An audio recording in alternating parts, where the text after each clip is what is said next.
please welcome Vice President Joe Biden and Senator Kamala Harris.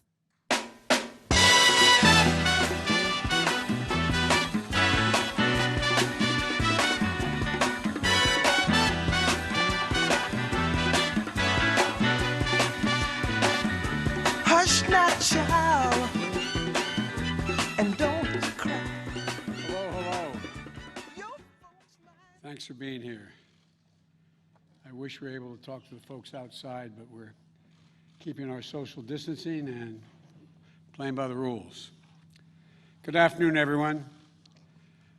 To me and to Kamala, this is an exciting day. It's a great day for our campaign, and it's a great day for America, in my view. Over the past several weeks, I've had the incredible privilege of meeting and spending a good deal of time with a group of talented women leaders, all of whom are qualified to be president. With each one, the more I learned about them, the more I talked to them, the more impressed I was, even though I knew them before. I want to thank each and every one of them for being part of this process, and I look forward to working with them as we rebuild this country to get elected, and once we are elected, God willing. I approach this with a seriousness of purpose and of mind, because this is a serious moment for our nation. We're at one of those inflection points. You've heard me say that before in our history. A life-changing election for this nation. And the choice we make this November is going to decide the future of America for a very, very long time. And I had a great choice, great opportunities. I had a great choice, but I have no doubt that I picked the right person to join me as the next Vice President of the United States of America, and that's Senator Kamala Harris. You know, and it seems Americans all across this nation, at least at the outset here, agree with me. Yesterday, we had our best grassroots fundraising day of the campaign, more than double our previous record, and in doing so, we set a single-day record for online political fundraising, and I think I know why. So I hope that you'll join us as well, those of you who listen today. Go to joebiden.com today. $5, $10, whatever. Kamala, as you all know, is smart. She's tough. She's experienced. She's a proven fighter for the backbone of this country, the middle class, for all those who are struggling to get into the middle class. Kamala knows how to govern. She knows how to make the hard calls. She's ready to do this job on day one. And we're both ready to get to work rebuilding this nation and building it better. As Attorney General of the largest state in the country, Kamala took on the big banks over mortgage fraud and won. Took on big oil when it wanted to pollute without consequences. She was a pioneer in marriage equality and tackled the gun lobby. You know, we've all watched her in the United States Senate go toe-to-toe with Trump officials, trying to hide the truth, asking the tough questions needed to be asked, and not stopping until she got an answer. And when none was forthcoming, it was obvious what the answer was. As a member of the Intelligence Committee and the Judiciary Committee, she's been the center in the middle of the most critical national security challenges our country faces. Well aware of all the threats to this nation and ready to respond to them. And as a child of immigrants, she knows personally how immigrant families enrich our country, as well as the challenges of what it means to grow up Black and Indian American in the United States of America. Her story is America's story, different from mine in many particulars, but also not so different in the essentials. She's worked hard. She's never backed down from a challenge. And she has earned each and every of the accolades and achievements that she has gained, many of them often in the face of obstacles that others put in her way, but never quit. And this morning, all across the nation, little girls woke up, especially little Black and brown girls, who so often feel overlooked and undervalued in their communities. But today, today, just maybe, they're seeing themselves for the first time in a new way as the stuff of president and vice presidents. In her campaign in the primary, Kamala often talked about what she referred to as the 3 a.m. agenda, about moms and dads awake late at night in their kitchens, worried, scared, uncertain about how they were going to take care of their families, about how they were going to pay the bills, about how they were going to make it, simply make it. Growing up in Scranton and Claremont, Delaware, I saw that struggle with my family as well. Kamala saw it with hers as well. And millions of Americans are living that struggle as we speak, especially in this moment of crisis, especially with so many jobs lost. Kamala and I both know that all folks are looking for, as my dad would say, is an even shot. Just give me a shot, a fair shot, a shot at making it. And it'll be the work of our administration to make sure they get a fair shot. Working families need someone on their side in this nation because they certainly don't have anyone in the president now on their side. That's going to change in the Biden-Harris administration. It's going to be gratifying to see the strong, enthusiastic reaction to Senator Harris as our next vice president. You know, it comes from people all over the country. It's already occurring. All over the country. All ideological views, all backgrounds. Events, of course, we are predictable, some of them. It comes from all over, except, of course, from Donald Trump's White House and his allies. You all knew it was coming. You could have set your watches to it. Donald Trump has already started his attacks, calling Kamala, quote, nasty, whining about how she is, quote, mean to his appointees. It's no surprise, because whining is what Donald Trump does best, better than any president in American history. Is anyone surprised Donald Trump has a problem with a strong woman or strong women across the board? We know that more is to come. So let's be clear. If you're a working person, worried about whether or not you'll have a job to go to, whether or not you'll be able to pay your mortgage, pay your rent, worried about the poison in the air you breathe, the water you drink, worried about your civil rights, even your basic right to dignity, which is under attack with this administration. Kamala Harris has had your back, and now we have to have her back. She's going to stand with me in this campaign, and all of us are going to stand up for her. On January 20th, 2021, we're all going to watch Senator Harris raise her right hand and swear the oath of office as the first woman ever to serve in the second highest office in America, in this land. And then we're going to get to work fixing the mess that President Trump and Vice President Pence have created, both at home and abroad, through 4 years of mismanagement and coddling of terrorists and thugs around the world.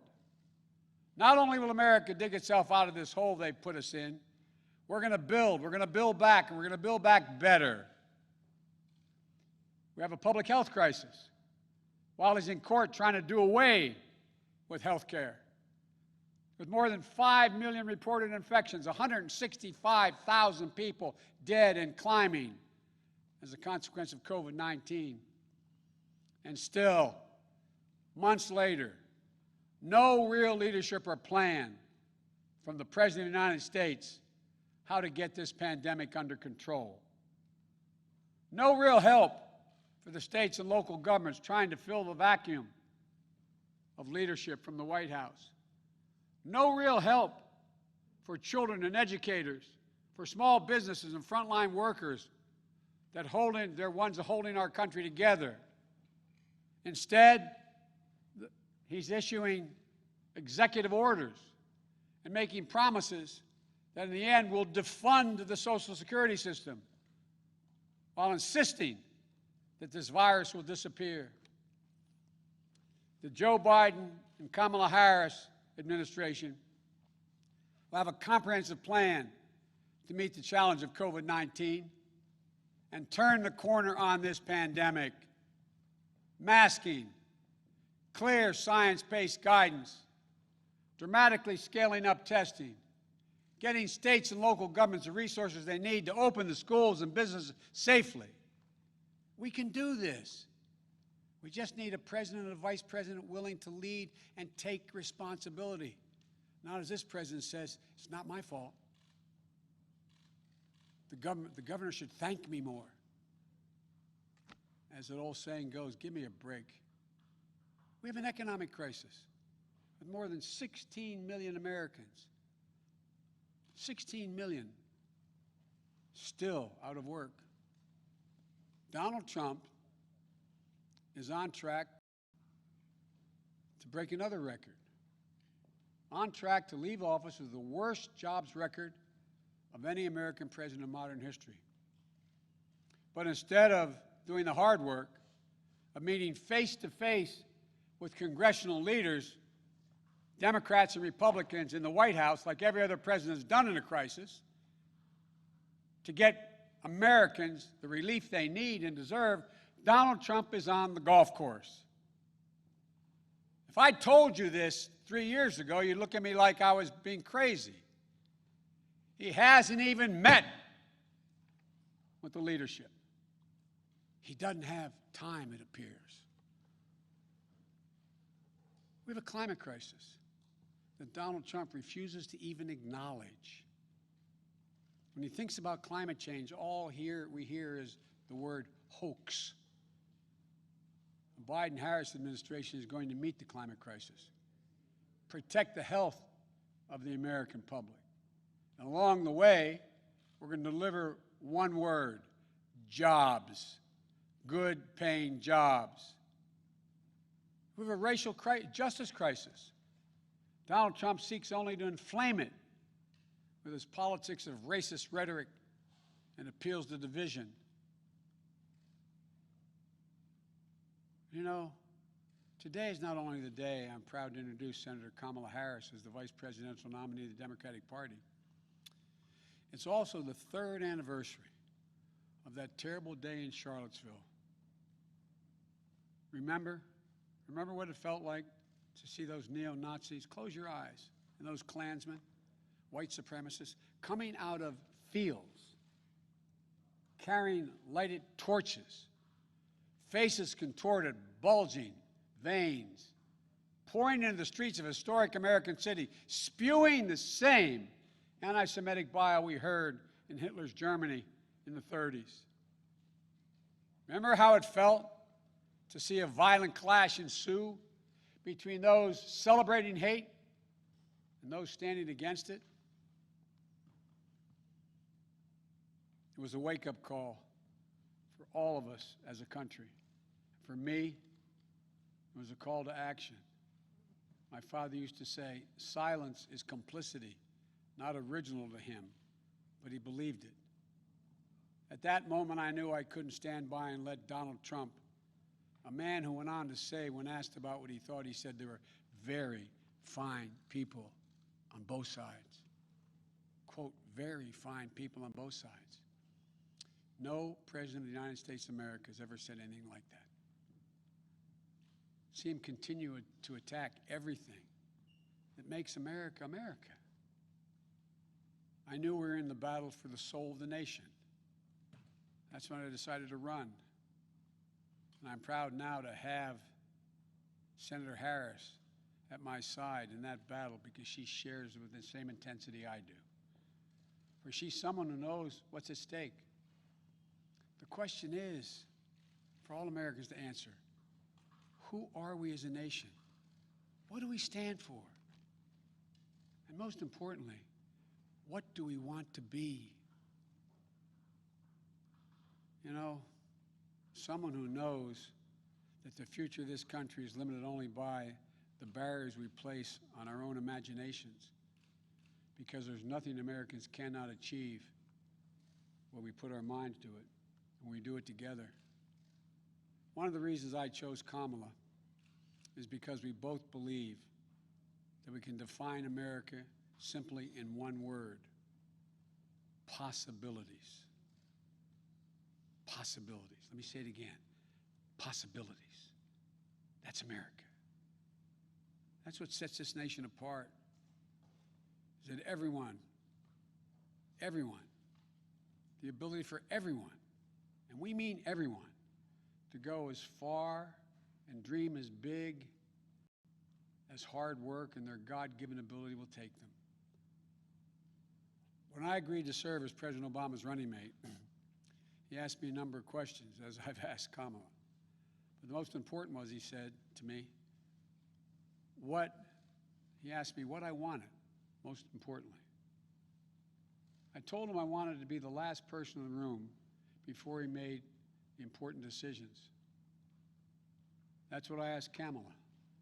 I asked Kamala to be the last voice in the room, to always tell me the truth, which she will, challenge my assumptions if she disagrees, ask the hard questions, because that's the way we make the best decisions for the American people.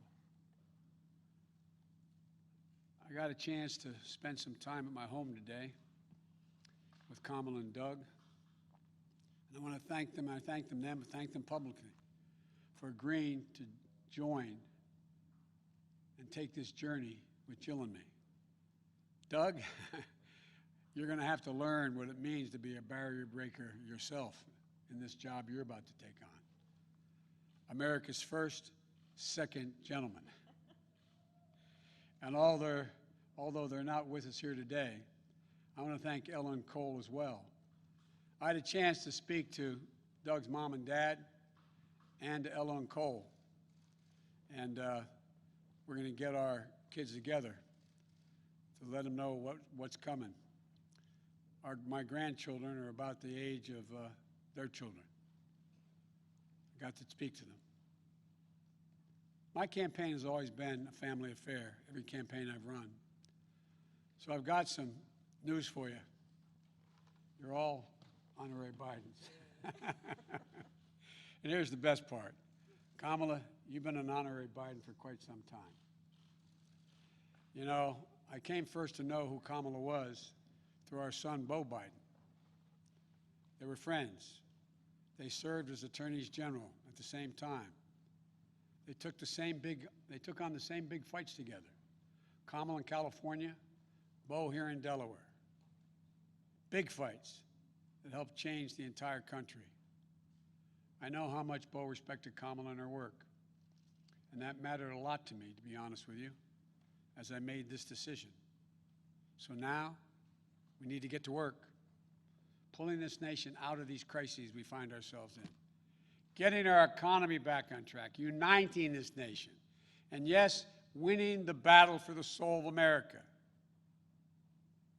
My fellow Americans, now let me introduce to you, for the first time, your next Vice President of the United States, Kamala Harris. Kamala, the floor is yours.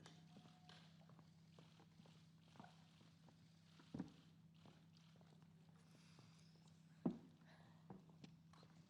do you want? Here you go. Thank you, Joe. Thank you. Thank you, Joe. As I said, Joe, when you called me, I am incredibly honored by this responsibility, and I'm ready to get to work. I am ready to get to work.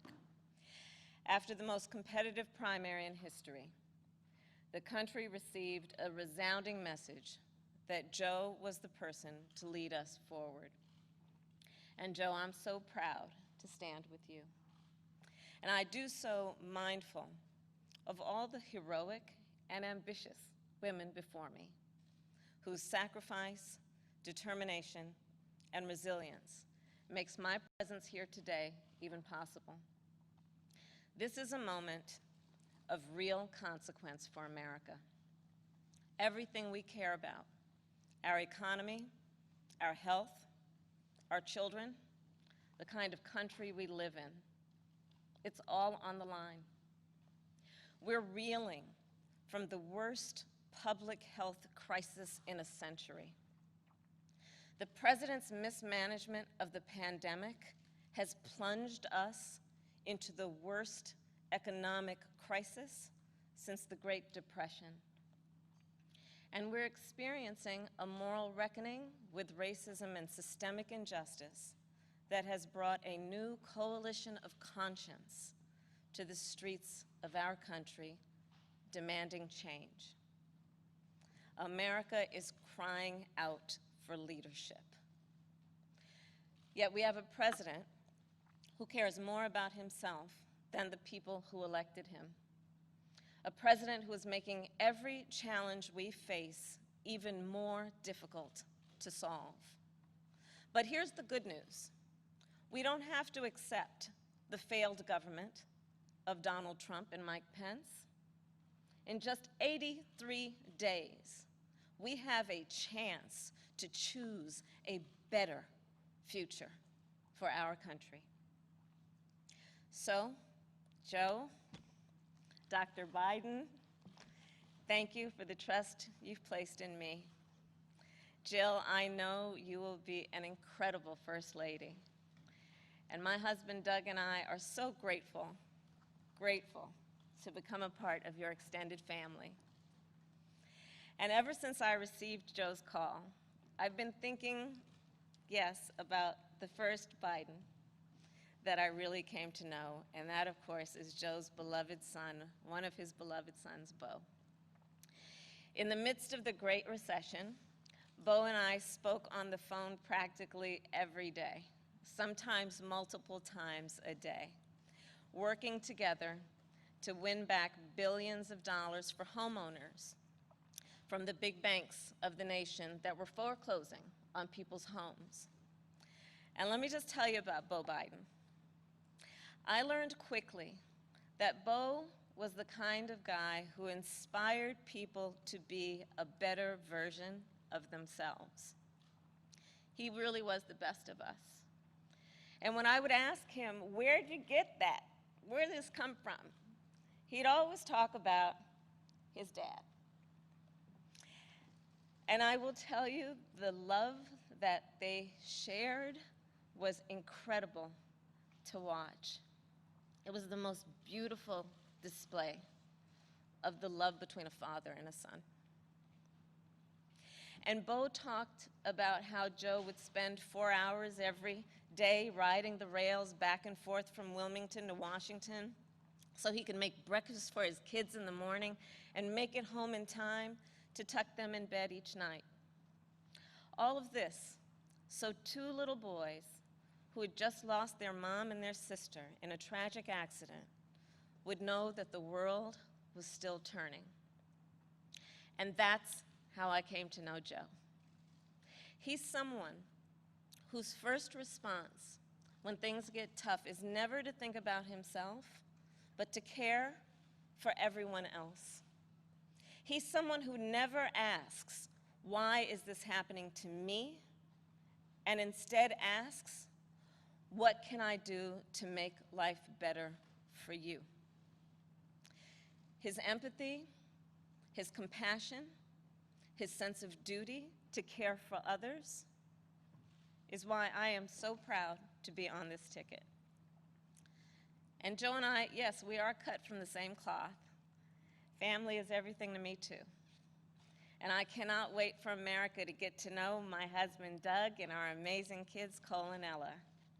Because whether I'm cheering in the bleachers at a swim meet, or setting up a college room dorm, or helping my goddaughter prepare for her school debate, or building Legos with my godson, or hugging my 2 baby nieces, or cooking dinner, Sunday dinner, my family means everything to me. And I've had a lot of titles over my career, and certainly Vice President will be great, but Mamala will always be the one that means the most. And you know, my mother and father, they came from opposite sides of the world to arrive in America, one from India and the other from Jamaica, in search of a world-class education. But what brought them together was the civil rights movement of the 1960s. And that's how they met, as students in the streets of Oakland, marching and shouting for this thing called justice, in a struggle that continues today. And I was part of it. My parents would bring me to protests strapped tightly in my stroller. And my mother, Shamala, raised my sister Maya and me to believe that it was up to us and every generation of Americans to keep on marching. She'd tell us, don't sit around and complain about things, do something. So I did something. I devoted my life to making real the words carved in the United States Supreme Court, equal justice under law.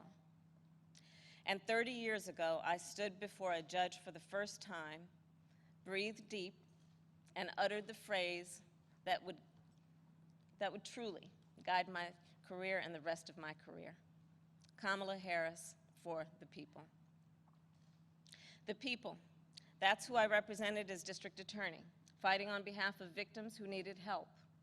The people, that's who I fought for as California's Attorney General, when I took on transnational criminal organizations who traffic in guns and drugs and human beings.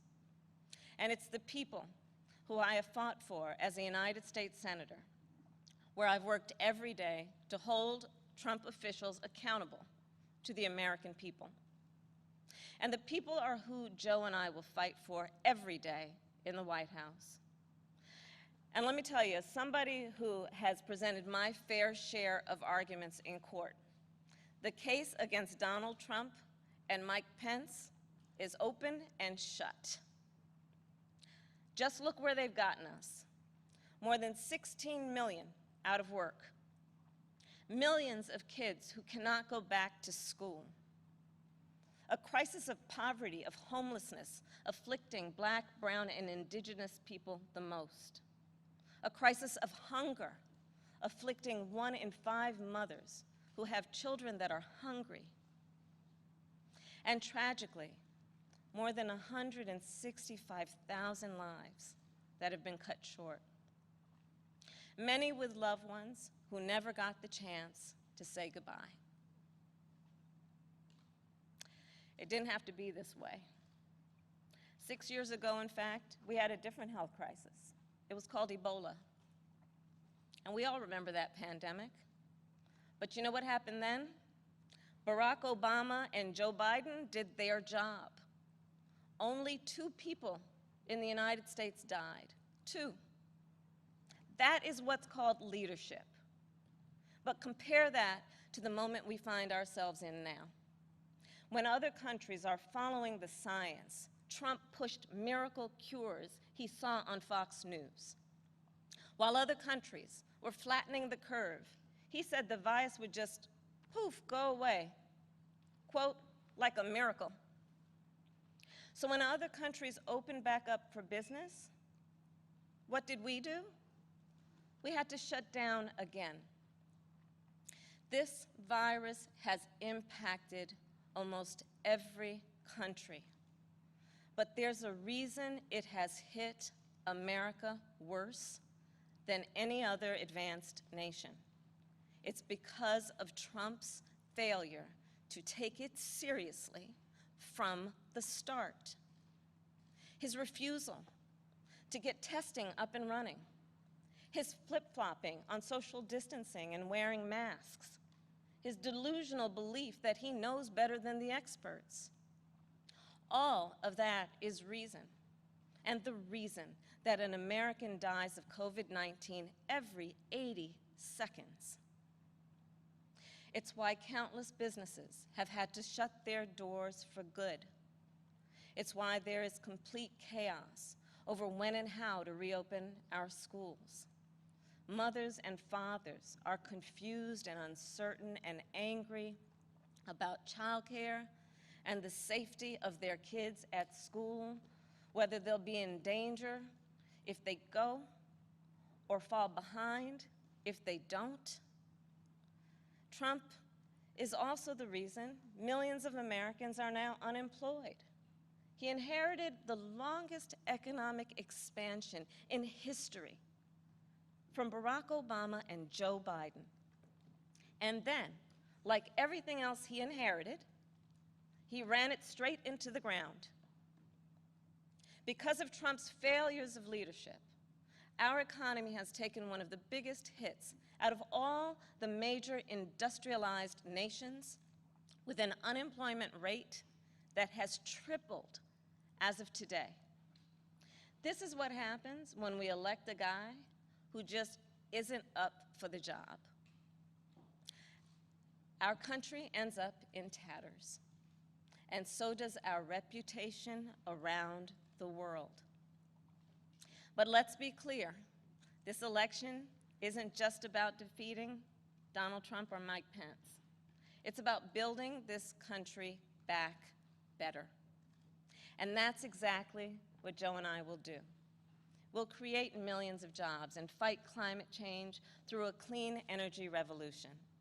Bring back critical supply chains so the future is made in America. Build on the Affordable Care Act so everyone has the peace of mind that comes with health insurance. And finally, offer caregivers the dignity, the respect, and the pay they deserve. We'll protect a woman's right to make her own decisions about her own body, root out systemic racism in our justice system, and pass a new Voting Rights Act, a John Lewis Voting Rights Act, that will ensure every voice is heard and every voice is counted. The civil rights struggle is nothing new to Joe. It's why he got into public service. It's why he helped reauthorize the Voting Rights Act and restore unemployment discrimination and employment discrimination laws. And today, he takes his place in the ongoing story of America's march toward equality and justice as the only who has served alongside the first black president and has chosen the first black woman as his running mate. But as Joe always points out, this election is about more than politics. It's about who we are as a country. And I'll admit, over the past 4 years, there have been moments when I have truly worried about our future. But whenever I think that there is a reason for doubt, whenever I've had my own doubts, I think of you, the American people, the doctors and nurses and frontline workers who are risking your lives to save others, the truck drivers and the workers in grocery stores, in factories, in farms, working there, putting your own safety on the line to help us get through this pandemic, the women and students taking to the streets in unprecedented numbers, the dreamers and immigrants who know that families belong together, the LGBTQ Americans who know that love is love, people of every age and color and creed who are finally declaring in one voice that yes, Black Lives Matter. All across this country, a whole new generation of children is growing up hearing the cries for justice and the chants of hope on which I was raised, some strapped into strollers of their own. And trust me, it's a song you'll never forget. So to everyone keeping up the fight, you are doing something. You are doing something great. You are the heroes of our time. And you are the reason I know we are going to bring our country closer to realizing its great promise. But to do it, we'll need to work, organize, and vote like never before, because we need more than a victory on November 3rd. We need a mandate that proves that the past few years do not represent who we are or who we aspire to be. Joe likes to say that character is on the ballot, and it's true. When he saw what happened in Charlottesville 3 years ago today, he knew we were in a battle for the soul of our nation. And together with your help, that's a battle we will win. Earlier this year, I said I'd do whatever Joe asked me to do. And so now I'm asking you to do the same. So visit joebiden.com to get involved in this campaign and vote, because electing Joe Biden is just the start of the work ahead of us. And I couldn't be prouder to be by his side, running to represent you, the people. Thank you, and may God bless the United States of America. Thank you.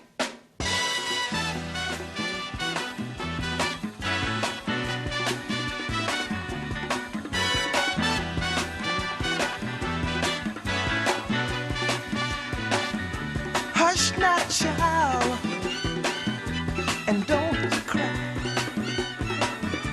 Your folks might understand you by and by. Just move on up toward your destination, though you may find from time to time complication.